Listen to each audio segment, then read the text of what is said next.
èèmọ̀ rèé o èèmọ̀ lukutu pẹ́bẹ́ ìyàwó lóyún ọ̀nà ògbọ́kọ àbí kí ni ká ti pè ìṣẹ̀lẹ̀ àgbọ́kọ tó ṣẹlẹ̀ nípínlẹ̀ Delta yìí. Báwo làwọn ọlọ́pàá ṣe máa dojú ìbọkọ àwọn obìnrin tí wọn ò lóhun ìjà kankan lọ́wọ́? Kódà 5 nínú àwọn obìnrin yìí ni wọ́n ti wà ní bákúbálà nílé ìwòsàn kan nípínlẹ̀ Delta. Kí làwọn ọlọ́pàá rí tó fi wàrú ọwọ́? Ó kéré tán 3 nínú àwọn obìnrin yìí òun ni ó farapa yánnayànna tí ọgbẹ́ yìí sì pọ̀ gidi. 5 nínú àwọn obìnrin tá a tún sọ yìí ni wọ́n tún gbé ní kọ́ńkọ́lọ́rùn àsárégbé wọlé ìwòsàn ní agbègbè ọ̀tẹ̀rì ní ìlú ugeli nípínlẹ̀ Delta lọ́wọ́lọ́wọ́ báyìí.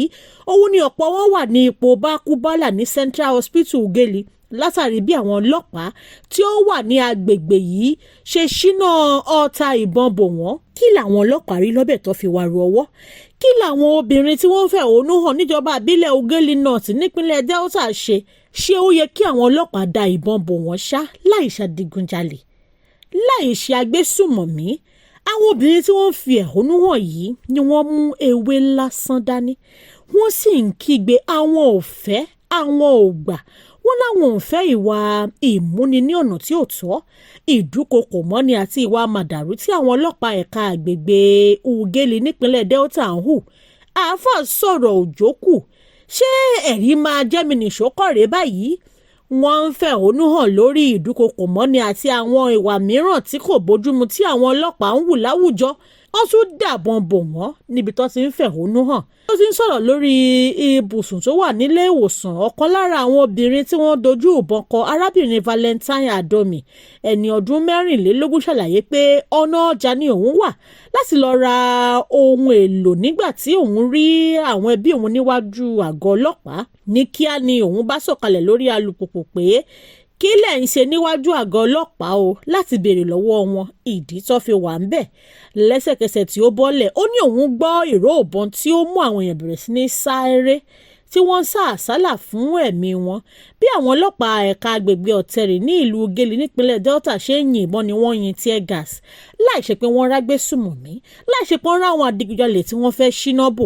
Ó ní bí àwọn èèyàn ṣe ń sáré lọ́tún sáré lósì tí wọ́n sá àsálà fún ẹ̀mí wọn, ó ní òun kò rí pé nǹkan kò mà jẹ́ kóun lè sáré dáadáa bíi ti tẹ́lẹ̀ mọ́. Valentine ní òun kò gbọ́ tí àwọn èèyàn ń pariwo ni pé àwọn ọlọ́pàá ti yìnbọn sí ẹsẹ̀ ọ̀tún òun ní o. Nǹkan tí kò jẹ́ kí òun lè sáré nìyẹn, ọ̀tá ti ba òun lẹ́sẹ̀. Wọ́n gbé lọ sí Central Hospital Ugeli lẹ́yìn tí ó ti pàdánù ẹ̀jẹ̀ lọ́pọ̀lọpọ̀. Lápá ọ̀dọ̀ tirẹ̀, ìyáàfin Vivian Apiaire, ọ̀kan lára àwọn tí ìbọn bà tí ó wà ní ilé ìwòsàn, ṣàlàyé pé àwọn ọkọ̀ àwọn ọlọ́pàá tí wọ́n wà ní agbègbè ọ̀tẹ̀rì ó kọjá 5.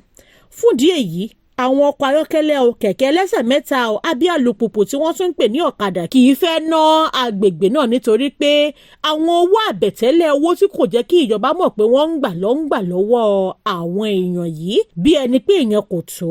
Arábìnrin Vivian sọ pé àwọn ọlọ́pàá wá sí inú àdúgbò, wọ́n á wá mú àwọn èèyàn ní ìlòdì sí òfin orílẹ̀-èdè yìí. Wọn ò ṣèwádìí kankan, wọn ò mú wáráǹtì àti mú àwọn èèyàn, wọn ò mú dání. Bí wọ́n bá wá lọ fẹ́ gba onídùúró àwọn èèyàn yìí, bọ́ bá ní kó gbé wọn lọ ilé ẹjọ́, wọ́n á ní kí wọ́n lọ máa mú 150,000 naira sí 200,000 naira wá.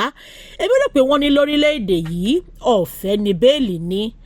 Àwọn tí wọ́n wà ní ilé ìwòsàn lọ́wọ́lọ́wọ́ ni Valentine Adomi 24, Edith Tive 37, Akaize Joy 22, Lovett Brown Tate 42 pẹ̀lú ìpalára lórí ojú ọ̀tún rẹ̀, àti ìyáàfin Lucky Philip ẹni ọmọ ọdún 48 48 pẹ̀lú ìpalára ní ọwọ́ ọ̀tún rẹ̀ àti ọ̀pọ̀lọpọ̀ àwọn mìíràn. Gẹ́gẹ́ bí àwọn akọ̀ròyìn ìwé ìròyìn Vanguard ṣe sọ, àwọn ọlọ́pàá ẹ̀ka ti ìpínlẹ̀ Delta wọn ì tí ì rọ́rọ̀ sọ sọ́rọ̀ yìí, bóyá nítorí wọ́n á máa wò ó pé kì í ṣe ọ̀rọ̀ tọ́pọ̀lọpọ̀ fẹ́ dá sí. Ṣùgbọ́n ọ̀rọ̀ wo wá ni kò yẹ kí ọ̀pọ̀lọpọ̀ dá sí, látàrí pé àwọn obìnrin 5 wà ní ilé ìwòsàn ní bákúbálà látàrí pé wọ́n kàn ń sọ pé àwọn ò fẹ́ o, àwọn ò gbà. Ṣé ìjọba dẹ̀ ṣì wà lórílẹ̀‐èdè yìí ṣá? Kí ló jẹ́ kí àwọn tí ó jẹ́ kí wọ́n máa dáàbò bo àwọn aráàlú, àwọn asunra wọn di àyìnbọn sókè lọ́sàn-án gan? Ìròyìn rẹ̀ o, inú ìwé ìròyìn Vanguard lẹ ti máa rí.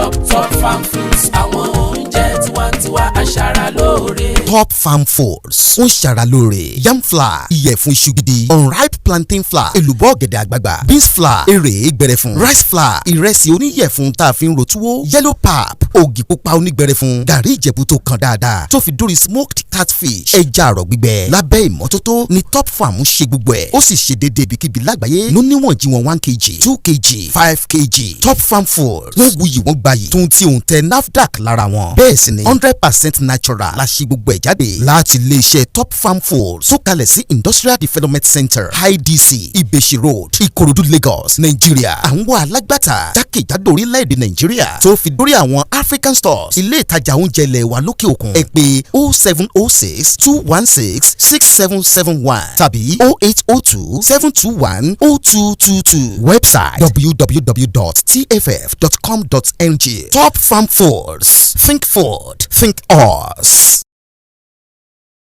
Yorùbá Gidi TV.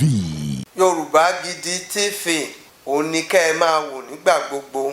Ẹ fojú yín ló ń jẹ níbi tẹ́ ẹ ti lè kọ́gbọ́n, níbi tẹ́ ẹ ti lè rí àwọn àṣà Yorùbá tó yanjú.